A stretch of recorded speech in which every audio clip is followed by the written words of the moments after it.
Assalamualaikum warahmatullahi wabarakatuh. Bismillahirrahmanirrahim. Alhamdulillahirabbil alamin. Wassalatu wassalamu ala asrofil anbiya'i wal mursalin sayyidina wa maulana Muhammadin wa ala alihi wa sahbihi ajmain, amma ba'd. Jamaah Al-Fatih Channel dan sahabat YouTube yang dimuliakan oleh Allah, senang sekali pada kesempatan yang baik ini kita dipertemukan kembali dalam keadaan sehat walafiat. Maka mari kenikmatan sehat itu kita syukuri dengan mengucapkan alhamdulillahirabbil alamin. Shalawat dan salam semoga tercurah keharibaan baginda Rasulullah, Nabi yang kita cintai dan kita ikuti sunnah-sunnahnya. Selanjutnya izinkan kami untuk berbagi kepada saudara-saudaraku tentang satu amalan yang sungguh luar biasa manfaatnya dan perlu Anda ketahui. Adapun judulnya adalah perhatikan, walau ngantuk, jangan biasakan tidur di waktu ini. Dibenci Allah dan picu rezeki seret. Memang yang namanya tidur adalah bagian dari hak asasi manusia. Tetapi sebagai manusia yang beriman, tentu kita tidak akan tidur sembarangan di waktu yang ternyata Allah memberikan rambu-rambu kapan kita harus tidur dan kapan harus bekerja dan berdoa. Maka itulah yang membedakan antara diri kita dengan makhluk Allah yang lain yang bernama hewan. Dan memang manusia adalah makhluk yang sempurna di antara ciptaan Allah yang lain. Di sini ingin kami sampaikan yang namanya tidur itu ternyata ada beberapa hal yang perlu diketahui. Karena ternyata menurut Rasulullah, tidur yang tidak teratur itu bisa memicu datangnya kemiskinan dan seretnya rezeki.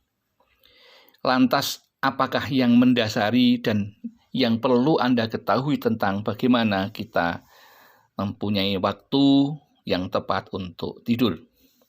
Yang pertama tersebut di dalam satu hadis Rasulullah yang berbunyi as-subhatu tudhibur rizqa, yang artinya tidur di waktu pagi itu menghilangkan rezeki. Maksudnya tidur sesudah sholat subuh itu dibenci oleh Allah.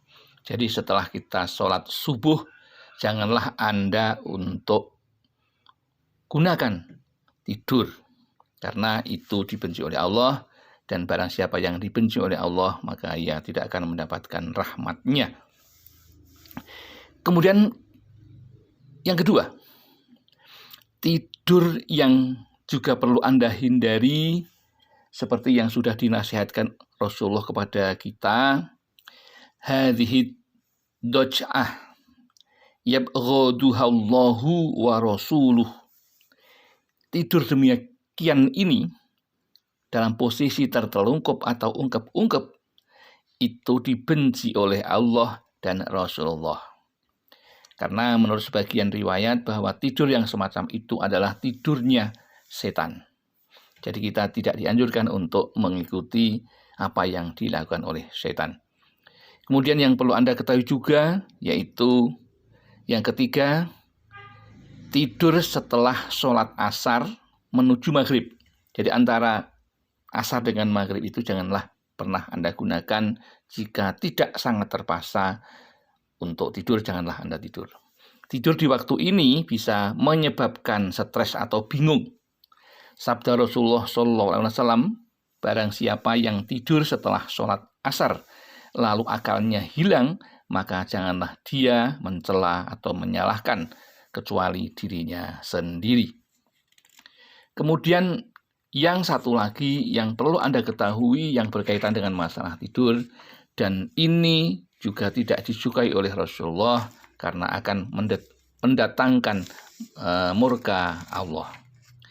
Yaitu yang keempat, yaitu tidur sebelum menunaikan sholat isya.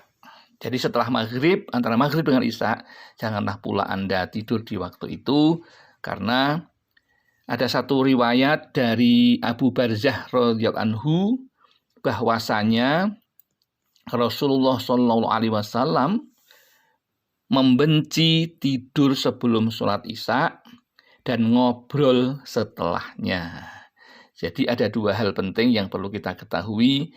Ternyata antara waktu maghrib dan isya ini sebaiknya Anda gunakan untuk berdoa, memohon ampun Allah, memohon hajatnya dikabulkan, karena memang di waktu itu adalah waktu yang sangat mustajab untuk berdoa kepada Allah.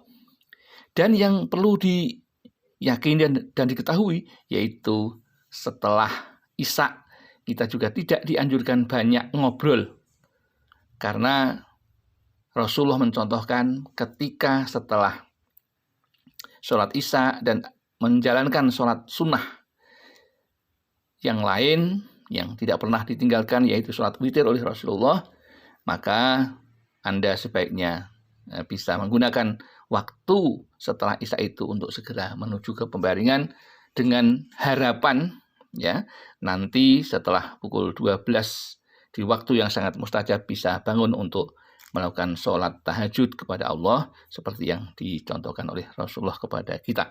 Demikian yang dapat kami sampaikan. Ada kekurangan, kekhilafan, kami mohon maaf yang setulus-tulusnya.